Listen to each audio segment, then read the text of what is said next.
विश्वेशलिंगसंभूतं विश्वविद्याविबोधकं विश्ववन्द्यं सदा वन्दे विश्वाराध्यं जगद्गुरुम्।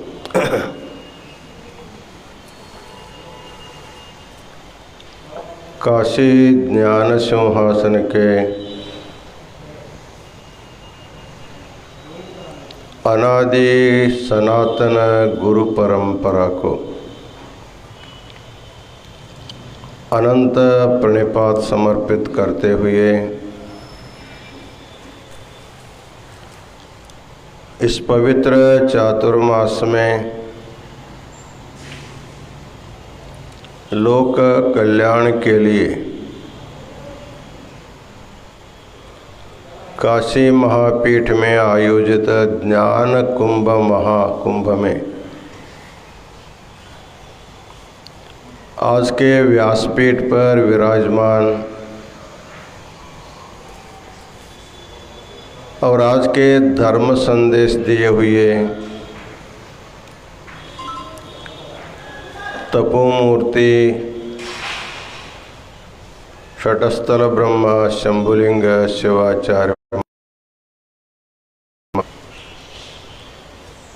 बारसी दहीवड़कर मठ के षटस्थल ब्रह्मा गुरुसिद्ध मणिकंठ शिवाचार्य महाराज,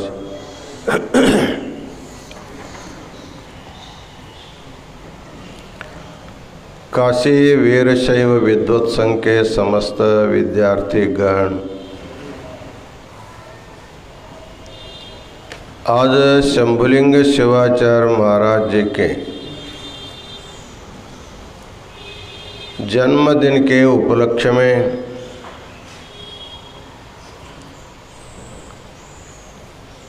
लातूर, पुणे आदि विविध शहरों से आए हुए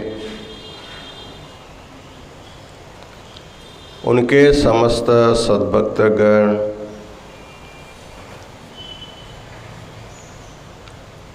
इसके अलावा तीर्थ यात्रा के निमित्त आए हुए समस्त सद्भक्तगण और माताओं,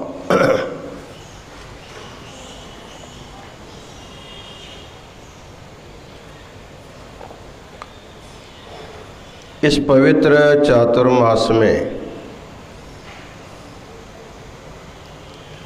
ज्ञान महाकुंभ के द्वारा विविध प्रांत के विद्वान शिवाचार्य गण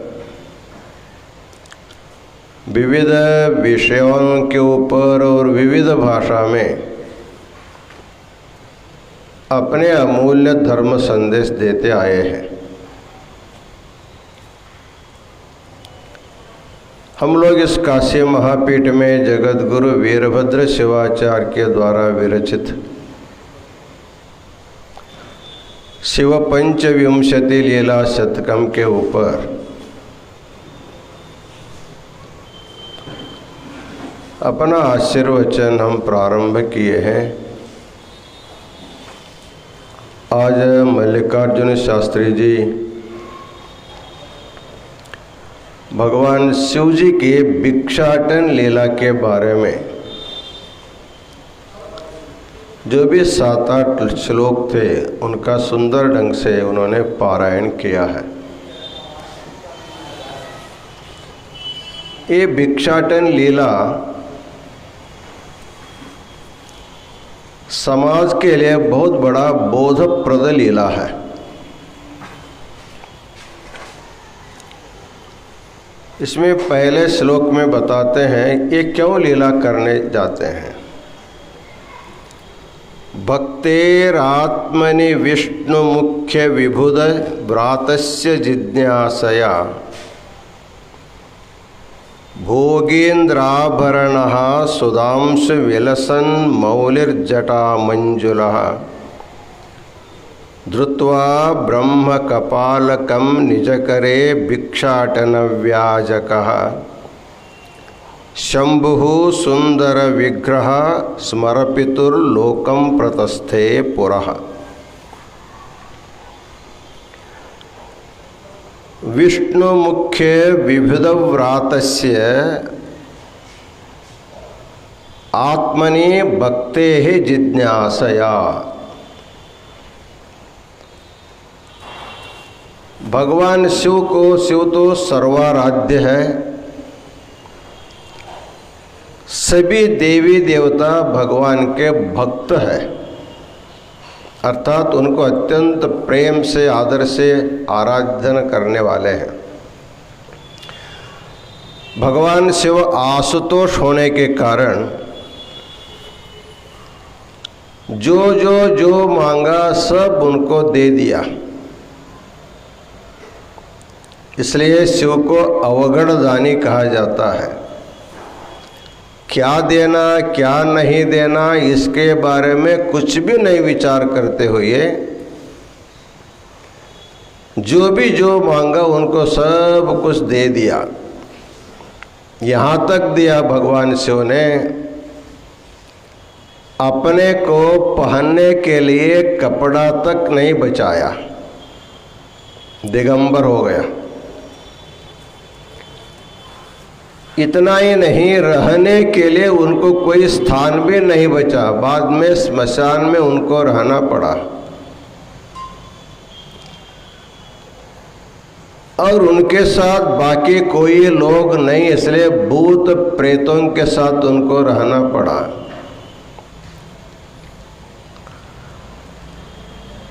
ऐसे समस्त सर्वस्व को भक्तों को देने के बाद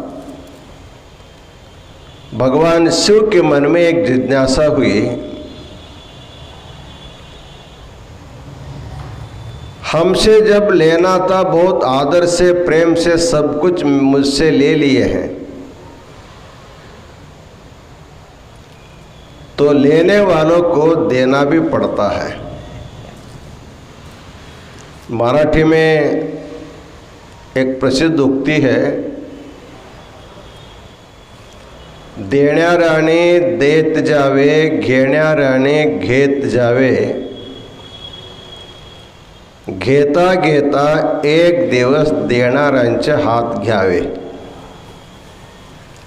इसका अर्थ होता है देने वाले देते जाओ और लेने वाले लेते जाओ। बताते हैं लेते लेते एक दिन देने वालों का हाथ भी ले लेना, अर्थात देने वाले के हाथ में जो दातृत्व गुण है उसको भी तुमको स्वीकार करना पड़ेगा, सर तुमको भी कुछ देना पड़ेगा, इसका उसका अर्थ होता है। तो भगवान ने सोचा मुझसे सभी देवी देवता सब कुछ ले लिए हैं, अब इनको मेरे ऊपर प्रेम कितना है। प्रेम तभी मालूम होता जब उनसे कुछ आप मांगेंगे।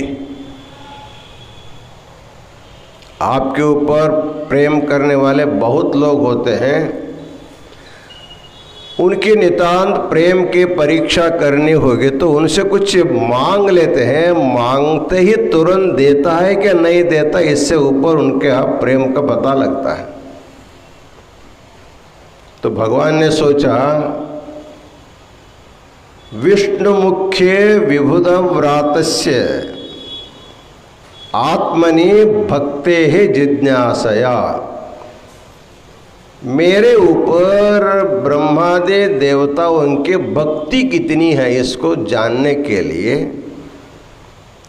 उन्होंने ब्रह्म कपाल अपने हाथ में लिया और भिक्षा मांगने के लिए, वैसे तो सभी देवी देवताओं के पास जाते हैं,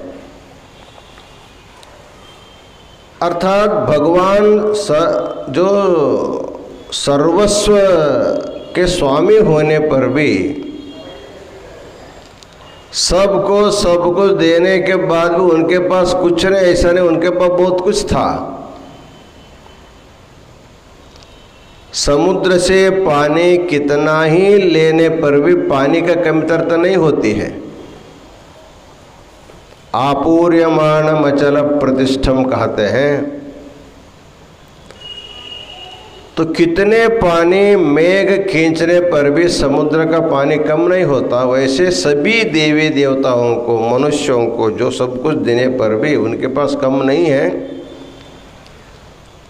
फिर भी मुझसे लेने वाले मुझे क्या दे सकते, उसको देखने के लिए उन्होंने भिक्षाटन की लीला बनाया।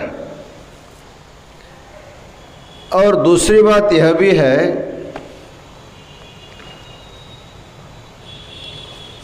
जो भिक्षा मांगने आते उनके प्रति लोगों के मन में हीन भावना नहीं होनी चाहिए। भिक्षुक भी भगवान का एक रूप होता है, एक देने वाला रूप है, एक लेने वाला रूप है।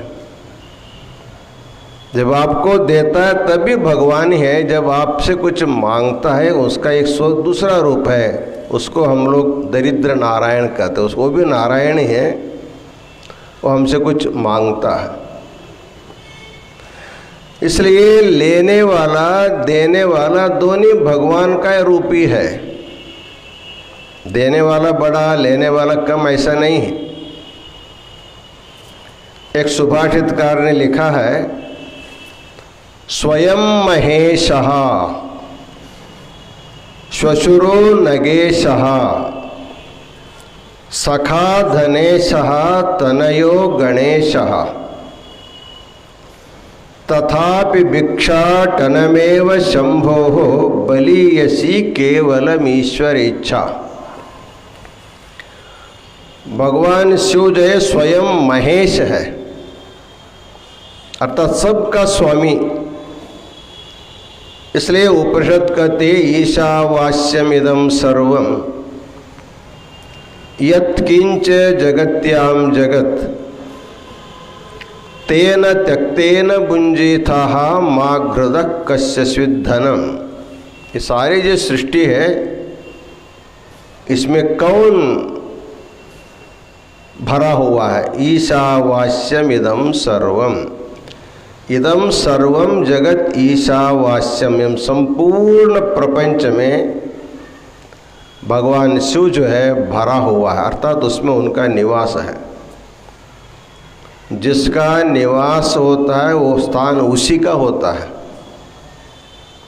जिस स्थान पर जो बैठा है उसी का मालक वही हो जाता है। इसलिए ईशावास्यमिदं सर्वम यत्किंच जगत्याम जगत, यत्किंचित भी जगह भगवान के द्वारा अवशिष्ट नहीं है, अर्थात संपूर्ण विश्व में भगवान व्याप्त है और भरा हुआ है।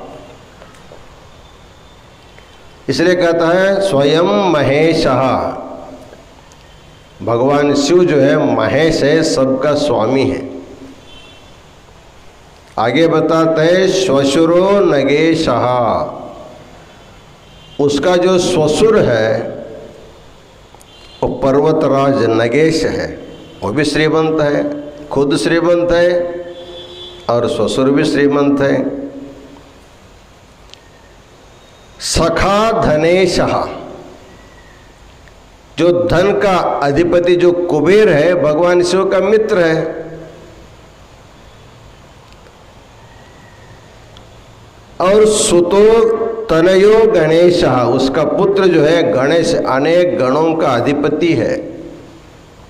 इतना स्वयं महेश है, ससुर नगेश है, मित्र धनेश है, तनय गणेश है। इतने परिवार उनके पास रहने के बाद उसको कुछ कमी नहीं है। तथापि भिक्षाटनमेव शंभोः, फिर भी भगवान भिक्षाटन करता है, भिक्षा मांगने जाता है कपाल ले करके। केवलम ईश्वर इच्छा, उनकी इच्छा है, उनकी लीला वो करता है। इसलिए इस लीला के द्वारा भगवान स्वयं भिक्षुक बन करके संसार को ये बोध दे रहा है कि भिक्षुक को तुच्छ मत समझिए। भिक्षुक भी मेरा ही स्वरूप है, मैं ही भिक्षुक के रूप में लोगों के पास आता हूँ। एक राज दरबार में एक बड़ा संस्कृत विद्वान राजा के पास कुछ मांगने आया। देखने के लिए विशाल काय, अच्छा वेशभूषा किया हुआ था। राज दरबार में आने के बाद उनका स्वागत हुआ और राजा ने पूछा उनसे, आप कहाँ से पधार रहे हैं, आप कहाँ से आ रहे हैं? उन्होंने कहा, महाराज मैं सीधा कैलाश से यहाँ आ रहा हूँ, कैलाश से आ रहा हूँ। तो कैलाश से आ रहे हैं बोलने के बाद उनके मन में इच्छा, भगवान शिव कैसा है।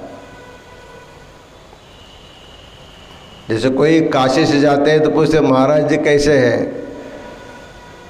या किसी परिचित गांव से जाते हैं तो फलाना आदमी कैसे पूछते हैं ना, वैसे पूछा कैलाश से आ रहे हैं तो भगवान शिव कैसा है।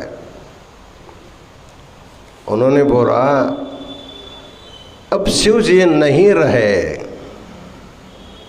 बोला, अरे नहीं रहे मतलब क्या हुआ? बहुत बड़ी घटना घट गई। तो पूछा क्या हुआ? अर्धम दानव वैरिणा गिरिजयाप्यर्धम शिवस्याकृतम। एक बार जब समुद्र का मंथन हो रहा था उस समय उससे अमृत निकला, अमृत कलश। तो अमृत को राक्षसों को न देने के विचार से विष्णु ने एक मोहिनी का रूप धारण किया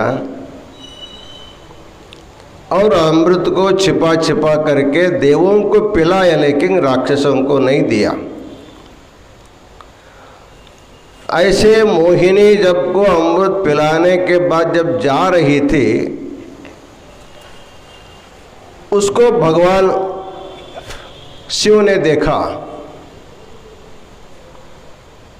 तो वहाँ कवि कल्पना करता है, तो मोहिनी के ऊपर मोहित होने के बाद भगवान शिव ने अपना जो आधा शरीर था उनको दे दिया। अर्धम दानव वैरिणा, इसलिए भगवान शिव को एक हरिहरेश्वर नाम है।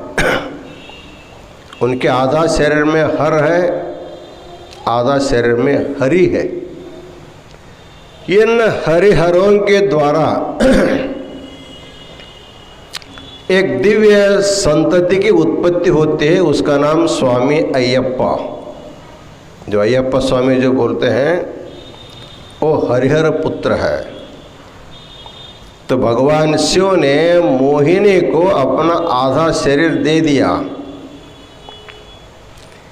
गिरिजयाप्यर्धम शिवस्याहृतम। इधर पार्वती भी भगवान का आधा शरीर ले लिया। देखिए, एक आदमी को दो भागों में विभक्त करने के बाद एक भाग इनको एक भाग उनको देने, बचता क्या है?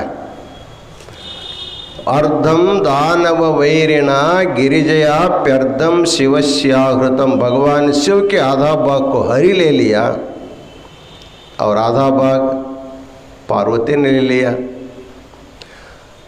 हरि को आधा भाग दे करके भगवान ने संसार को ये समझाया, हरि हर में भेद मत करो।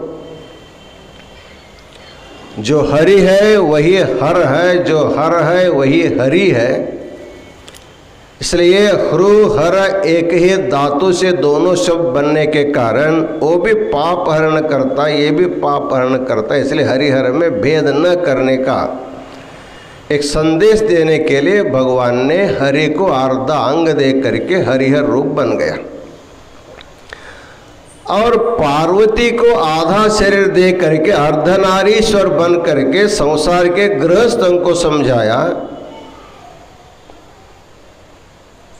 सभी पुरुष पूर्ण रूपेण पुरुष नहीं होते हैं, उनका आधा शरीर जो स्त्री का होता है, उनके पत्नी का होता है। इसलिए भगवान शिव ने अर्धनारीश्वर रूप धारण करके संसार के सभी गृहस्थों को समझाया, पति पत्नी में किसी प्रकार का विषमता नहीं होनी चाहिए, दोनों सम रूप से रहना चाहिए। कवि ने कहा इस प्रकार, देवेत्थम जगती तले स्मरहरा भाव समुन्मीलिते। जब दोनों को आधा आधा बट गया तो भगवान कहाँ बचता है? भगवान शिव नहीं रहे। उस समय क्या हुआ? उनके मस्तक पर जो गंगा थी, गंगा सागरम, गंगा जी सागर को चली गई। उसके बाद उनके मस्तक में जो चंद्रकला था वो अंबरम, आकाश में चला गया। गंगा सागरम अंबरम शशिकला, जो नाग था, जो सर्पों के जो श्रेष्ठ जो नाग था, शेष नाग था, वो क्षमातलम, वो पातालोक में चला गया। भगवान शिव नहीं रहने के कारण उनके मस्तक में गंगा सागर में चली गई, चंद्रमा आकाश में उड़ गया और भगवान शेष जो है पाताल में चला गया। उसमें का बचा क्या है? सर्वज्ञत्वम अधीश्वरत्वम अगमत्वाम माम च भिक्षाटन। भगवान के पास और वैभव था, सर्वज्ञत्वम अधीश्वरत्वम जो था वो आपके पास आ गया। महाराज जी आप सर्वज्ञ सर्वधीश्वर आप बन गए। उनके हाथ में जो भिक्षा पात्र था वो मेरे पास आ गया, इसलिए मैं आपसे भिक्षा मांगने आया हूँ। ऐसे उन्होंने बहुत सुंदर रूपक करके बताया। इससे ये सिद्ध होता है जो अधीश्वर जो है वही भिक्षापति भी है, भिक्षा मांगने वाला भिक्षुक भी है। भिक्षुक का रूप ही भगवान का ही है और सर्वाधीश्वर रूप ही भगवान का ही है। इसलिए आपके पास सर्वाधिष्ठत्व आ गया, मेरे पास भिक्षुकत्व आ गया, इसलिए मेरे पात्र में कुछ दे दीजिए। तो उसका कहने का तात्पर्य है कि भिक्षुक भी भगवान का ही एक अंश होता है। इसलिए जब कोई पंक्ति में भोजन के लिए बैठते हैं तो उस समय एक संकल्प करके बाद में बोला जाता है, दाता भोक्ता स्वयं शिवः। जो दाता है, जो अन्नदान करता है वो भी शिव है, जो भोक्ता है वह भी शिव ही है। वैसे देखा जाए, हमने अनेक बार बताया है, भगवान की मूर्ति की पूजा की जा सकती है, अलंकार किया जा सकता है, विविध द्रव्यों से उनका अभिषेक भी किया जा सकता है, लेकिन उसी भगवान को जब भोजन कराना होगा, खिलाना होगा, तो भगवान को आप लोग भोजन खिला नहीं सकते क्योंकि खा नहीं सकता। इसलिए भगवान को कहा जाता है लिंग मुखम वै जंगमः। भगवान को यदि खिलाना होगा तो किसी सजीव प्राणी को ही खिलाना पड़ता है। जंगम शब्द का सामान्य अर्थ भी व्यापक अर्थ भी है। जो भी संचलनशील प्राणी उसे भी जंगम है, अर्थात जिस प्राणी में प्राण है, जिस प्राणी को भूख प्यास लगते हैं, ऐसे किसी भी प्राणी को खिलाने से वो भगवान को ही तृप्ति किए जैसे होता है। जब सामान्य प्राणी को खिलाने से जब भगवान तृप्त होते, तो बड़े ज्ञानी को शिवयोग खिलाने से कितना ज़्यादा फल हो सकता है। इसलिए कहते हैं क्षीर कुंभ सहस्रैश्च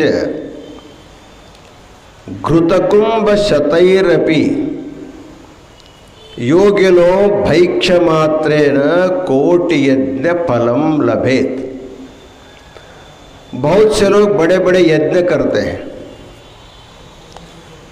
यज्ञ के लिए हजारों घट दूध का भी उपयोग कर सकते हैं, सैकड़ों घट जो है घी का भी उपयोग करते हैं। इस प्रकार हजारों घट दूध उपयोग करके, सैकड़ों घट घी का उपयोग करके जो बड़े बड़े यज्ञ करते हैं, ऐसे करोड़ों यज्ञ करने से जो फल मिलता है, वो फल एक योगी, एक शिवयोगी को तृप्त करने से मिलता है। इसलिए यज्ञ याग की अपेक्षा सजीव भूखे व्यक्ति को तृप्त करने से ज्यादा पुण्य बताया गया है। इसलिए सिद्धांत शिखामणि में कहा गया है कि शिवयोगिनी संतृप्ते तृप्तो भवति शंकरः तत्तृप्त्या तन्मयं विश्वं तृप्तिमेति चराचरम्। एक शिवयोगी को तृप्त करने से साक्षात भगवान तृप्त हो जाता है। जब भगवान तृप्त हो गया तो चराचर विश्व भी तृप्त हो जाते हैं। इसलिए हमारे देश में जो भी कार्यक्रम करते हैं, चाहे घर में विवाह आदि मांगलिक कार्यक्रम करते हो, या नया घर का गृह प्रवेश का कार्यक्रम करते हो, या बच्चे का जन्मदिन का कार्यक्रम करते हो, या तो विवाह का वार्षिक महोत्सव करते हो, या तो हमारे महाराज जी के जैसे जन्म दिनोत्सव भी हम लोग करते हैं। उस समय क्या करते हैं?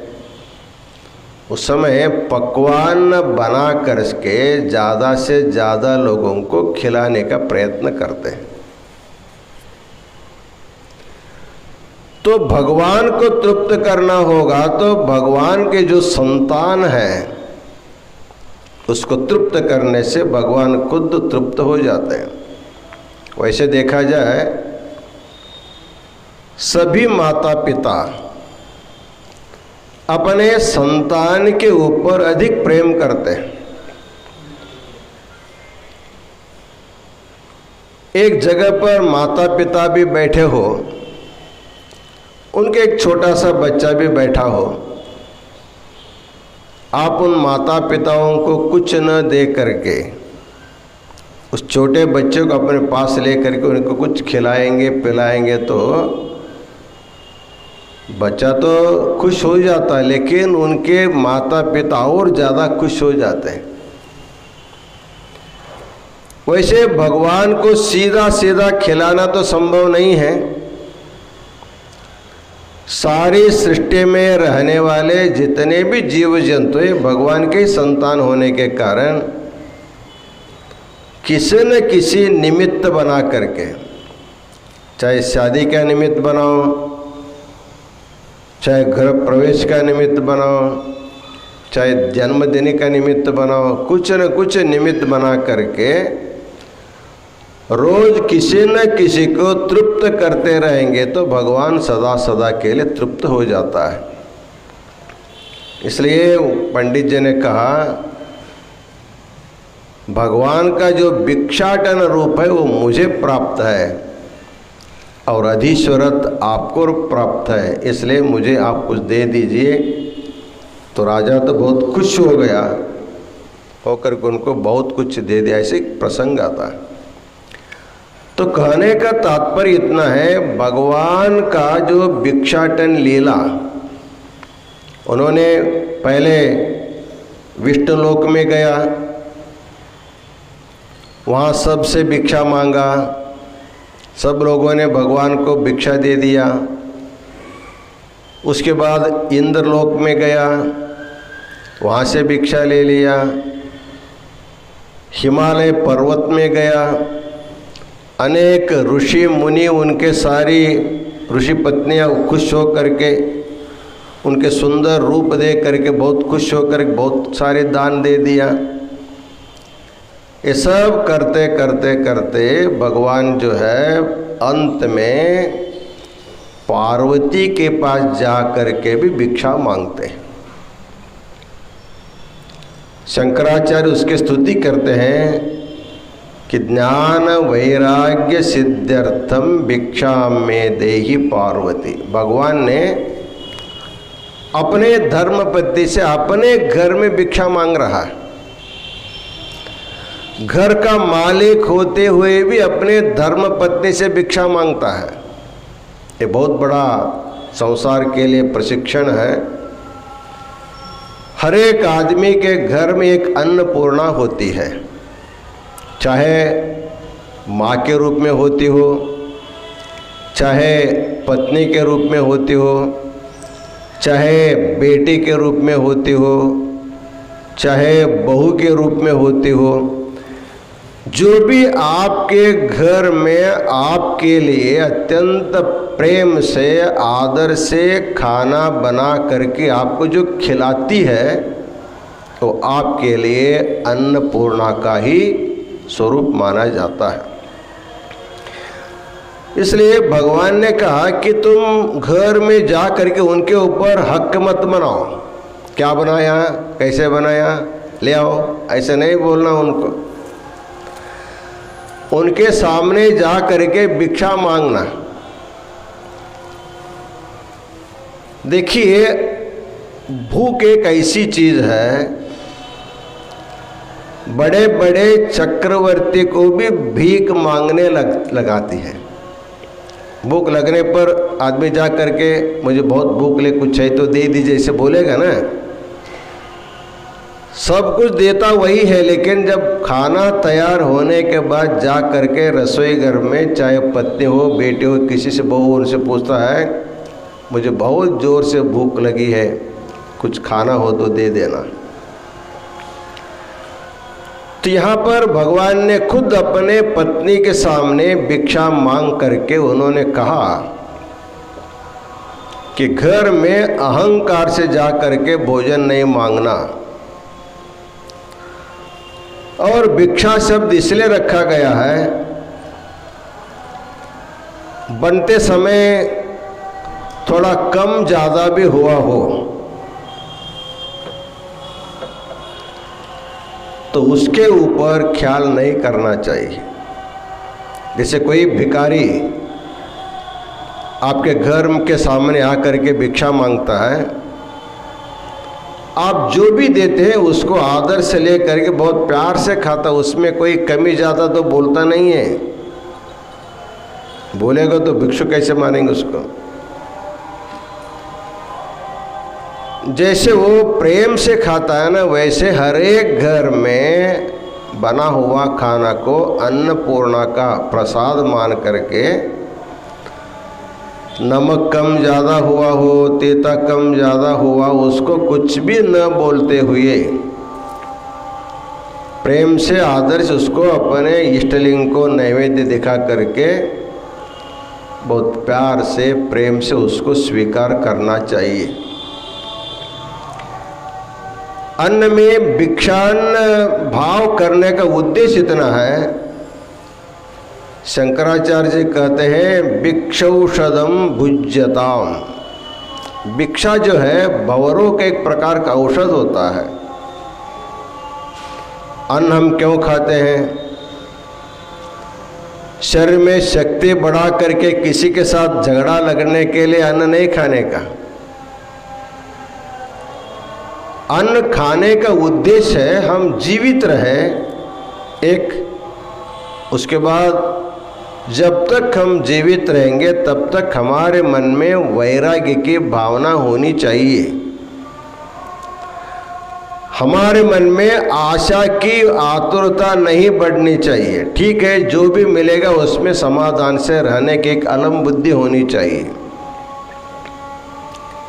इसलिए अन्न को भिक्षान्न मान करके सेवन करने से आपको अभिमान नहीं होगा और उसमें प्रसाद बुद्धि होने के कारण आपके मन में प्रसन्नता हो जाएगी। प्रसादस्तु प्रसन्नता। और जिसके मन में प्रसन्नता है उनको मुक्ति मिलने के लिए कोई देर नहीं लगती। प्रसन्नता ही मुक्ति है। इसलिए कहते हैं भिक्षौषधम भुज्यताम, भिक्षा रूपी औषध का सेवन करना चाहिए।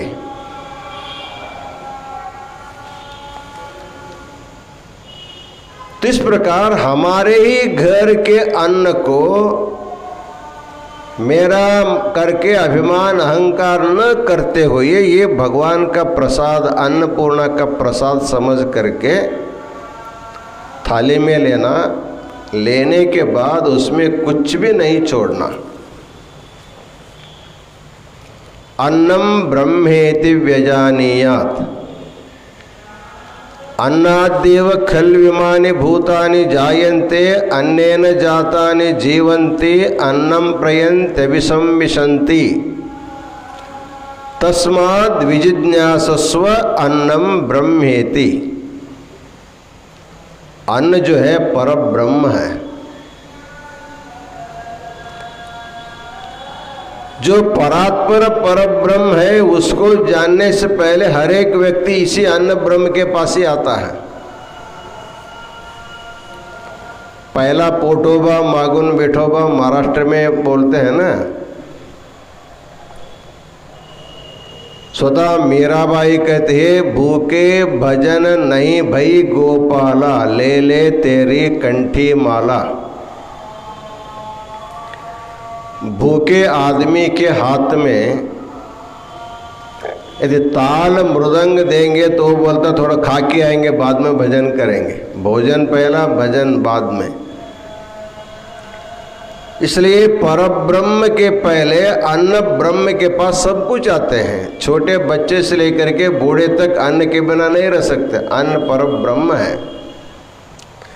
इसलिए उतनी ही भावना रख करके जो भी आपको चाहे घर में जो मिला होगा वो अन्नपूर्णा का प्रसाद भिक्षान्न मान करके थाली में जो अन्न है उसके एक एक कण को भी उसको फुजुल न करते उसको पूरा का पूरा सेवन करना चाहिए। सनातन वीरशैव धर्म एक दीक्षा है, प्रसादी दीक्षा। अभी हमारे शिवाचार लोग प्रसाद दीक्षा लिए रहते हैं। पहले जमाने में ऐसे भक्त लोग भी होते थे, इतना आचार विचार करने वाले, प्रसाद दीक्षा लेने वाले भक्त भी होते थे। बहुत ही कठिन व्रत होता है वो। जहाँ पर स्नान पूजा करते वहीं उसका प्रसाद लेना है। थाली में एक भी अन्न का कण नहीं छोड़ना है। एक बार जो अपने थाली में परोस देते हैं, एक बार भगवान को नैवेद्य दिखाने के बाद आपको जो चाहिए था, जो पहले परोसा है उसी को ले सकते हैं। नया पदार्थ नहीं ले सकते, क्योंकि भगवान को नैवेद्य नहीं दिखाया गया है। ऐसे निष्ठा से उसका व्रत पालन होता है। एक गांव में दो दंपति रहे। उसमें पति प्रसाद दीक्षा लिया था। गुरुजी ने उनको बहुत कड़क उपाय बताया था। उसका निष्ठा से वो पालन करता रहा। जब भोजन करने के लिए बैठते थे, अपने थाली के बगल में एक सुई ले करके बैठते थे। वो भोजन के बाद वो सुई ले जा करके फिर वो जगह रखना वहाँ रख देता था। ऐसे साल, 2 साल, 10 साल, 20 साल ऐसे उनका रोज़ का व्यवहार चलता रहा। पत्नी के मन में रोज़ प्रश्न आता था, ये सुई लेकर के आते हैं, सुई का कोई उपयोग नहीं करते, जाकर फिर रख देते, क्यों लाते हैं? एक दिन उसको रहा नहीं गया तो उन्होंने पति से पूछा, आप भोजन करने के लिए जब आते हैं तो एक सुई लाते हैं और अपने थाली के बगल में रखते हैं तो वापस ले जाते हैं, इसका उपयोग क्या करते हैं? अब खाने के बाद दांत में भी नहीं डालते हैं, या किसी कारण गुस्सा होकर के मेरे ऊपर उसका प्रयोग भी नहीं करते हैं, तो क्यों लाते हैं? उन्होंने कहा उसका प्रयोग करने का अवसर ही अभी तक नहीं मिला। पूछे क्या बात है? जब मैंने गुरुजी से दीक्षा लिया, प्रसादी दीक्षा, उस समय गुरुजी ने ये सुई दिया, हमसे कहा था देखो अन्न परब्रह्म है और भिक्षा रूपी अन्न लेने के बाद उसको भगवान को नैवेद्य दिखाना और उसको ग्रहण करते समय एक भी अन्न का कण नीचे नहीं गिराना, परोसने वाले भी नहीं गिराना, खाने वाले भी एक अन्न का कण नहीं गिराना। समझ लीजिए अनवधान के कारण, चाहे आपके अनवधान हो या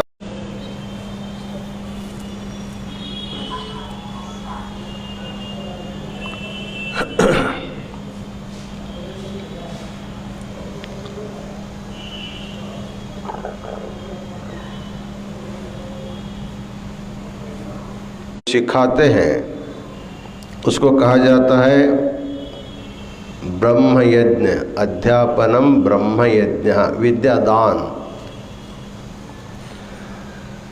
पितृयज्ञस्तु तर्पणम, हमारे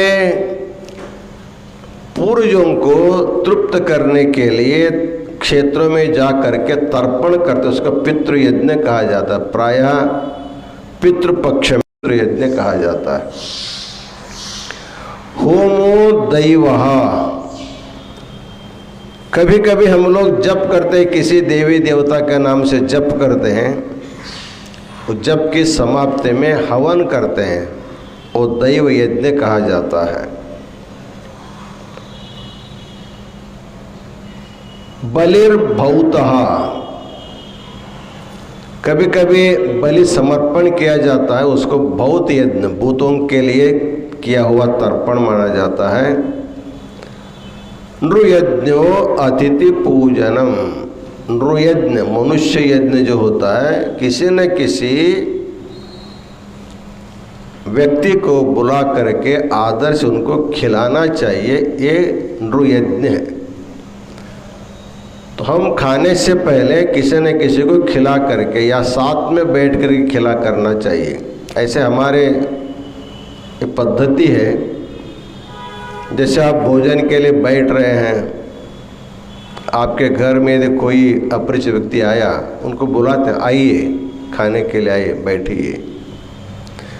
आते हैं तो उनको ले करके खाते हैं, नहीं आते तो उनको सत्कार करते, पद्धति है।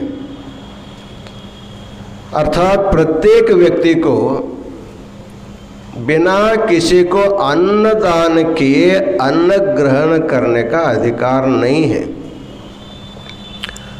जिसको भी हम लोग अन्नदान करते हैं उनको परब्रह्म परमात्मा समझ करके अन्नदान करना चाहिए, उसको तुच्छ हीन भाव से भिक्षुक के नाम से भावना से नहीं करना चाहिए।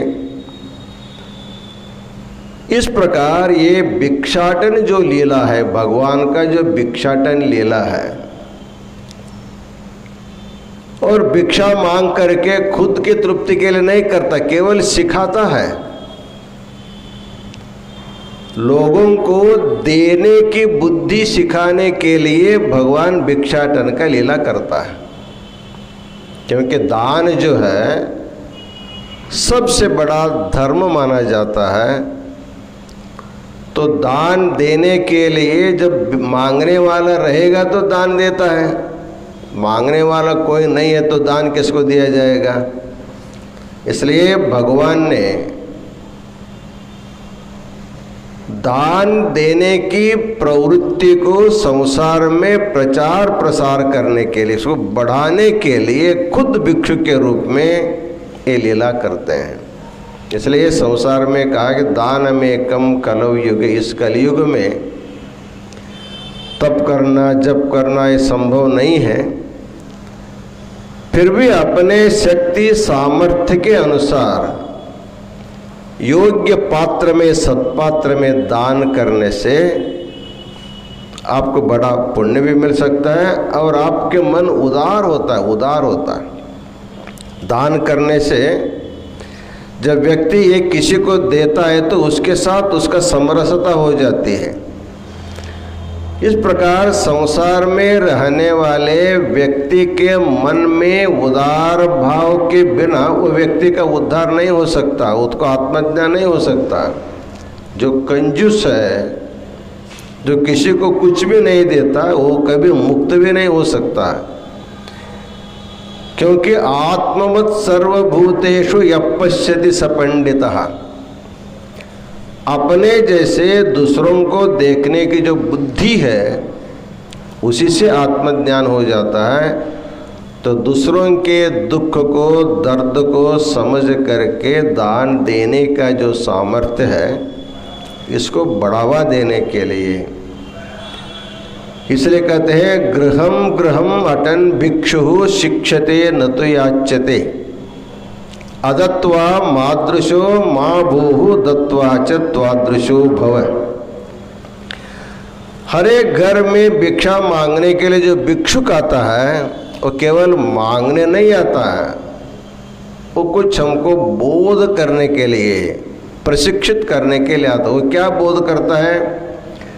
देखो, मैं भी पिछले जन्म में आपके जैसे बड़ा श्रीमंत था, लेकिन उस समय मैं किसी को कुछ नहीं देने के कारण मैं इस समय दरिद्र होकर के जन्म लिया हूँ।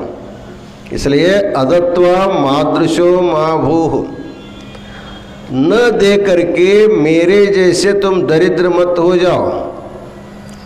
दत्वा च त्वादृशो भव, दे करके तुम्हारे जैसे तुम श्रीमंत हो जाओ।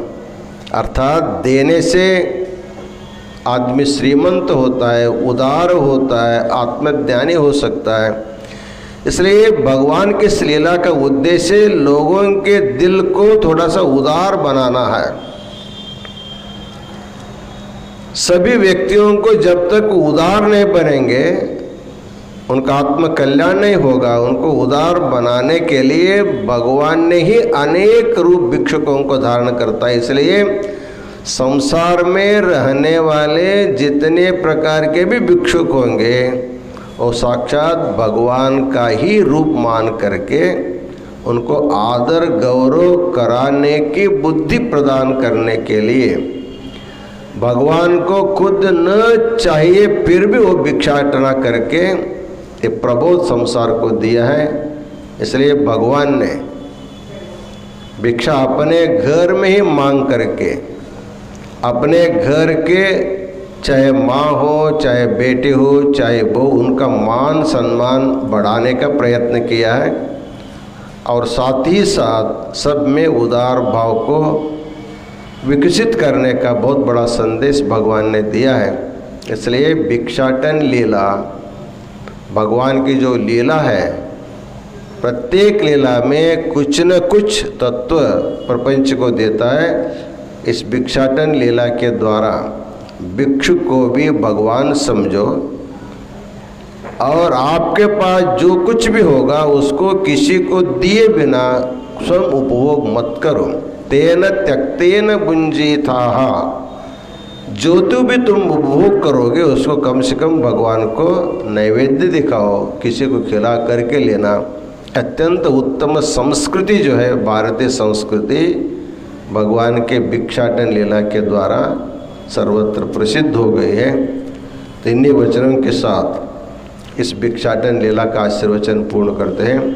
आज एक विशेष कार्यक्रम हमारे शंभुलिंग शिवाचार्य महाराज महाराज जी हर श्रावण मास में एकादशी के दिन इनका जन्म हुआ है, श्रावण शुद्ध एकादशी। इसको पुत्रदा एकादशी भी कहा जाता है। देखिए इनकी माता कितना भाग्यशाली होगी। जिस एकादशी के दिन भगवान ने पुत्र प्रदान करता है, पुत्र का आशीर्वाद देता है, उसी दिन महाराज जी का जन्म हुआ है। ऐसे पुत्रदा एकादशी के दिन जन्म हो करके महाराज जी 52 वर्ष पूर्ण करके 53वां वर्ष में पदार्पण किए हैं। हर साल ये श्रावण मास में जहाँ अनुष्ठान करते थे वहाँ से आशीर्वाद फोन के द्वारा लेते थे। इस बार खुद काशी में आकर के अनुष्ठान कर रहे हैं। रोज महास्वामी की तरह लिंग पूजा करते हैं, पादोदक प्रसाद का सेवन करते हैं और धर्म सत्र में बैठ करके शोभा भी बढ़ाते हैं। आज उन्होंने अपना धर्म संदेश भी दिया है। ऐसे शंभुलिंग शिवाचार्य स्वामी जी को काशी विश्वनाथ का जगतगुरु विश्वाराध्य जी के मंगलाशीर्वाद से उनको उदंड आयुष्य और उत्तम आरोग्य प्राप्त हो और आपके द्वारा सनातन वीर शैव धर्म का केवल महाराष्ट्र में नहीं भारत के सभी प्रांतों में, साथ ही साथ देश विदेशों में भी प्रचार प्रसार होना चाहिए। अभी अभी बांग्लादेश में हमारे पंकज राय नामक एक ब्राह्मण बेटा, उन्होंने 1 मास अनुष्ठान आज पूर्ण कर रहा है, एकादशी से एकादशी तक। उन्होंने बांग्लादेश में वीरशैव मिशन नामक एक संस्था को भी स्थापना किया है, एक अंतर्राष्ट्रीय संस्था स्थापना किया है। निकट भविष्य में शंभुलिंग शिवाचार्य जैसे अनेक शिवाचार्यों को, भक्तों को लेकर हम भी बांग्लादेश जाएंगे। वहाँ के लोगों को दीक्षा दे करके वहाँ के बांग्लादेशी वीर शैवों का संघ प्रचार प्रसार में आएगा। ये बहुत खुशी की बात है।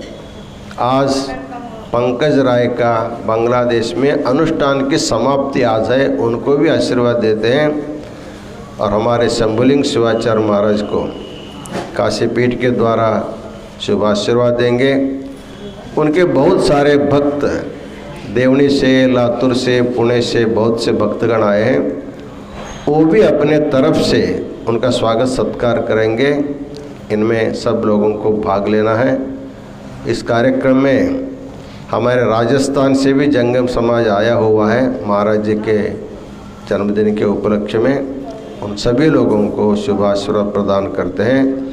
अभी महाराज जी को काशीपीठ के द्वारा शुभ आशीर्वाद दिया जाएगा। सबको अनंतानंत मंगल आशीर्वाद। ओम शांति शांति शांति।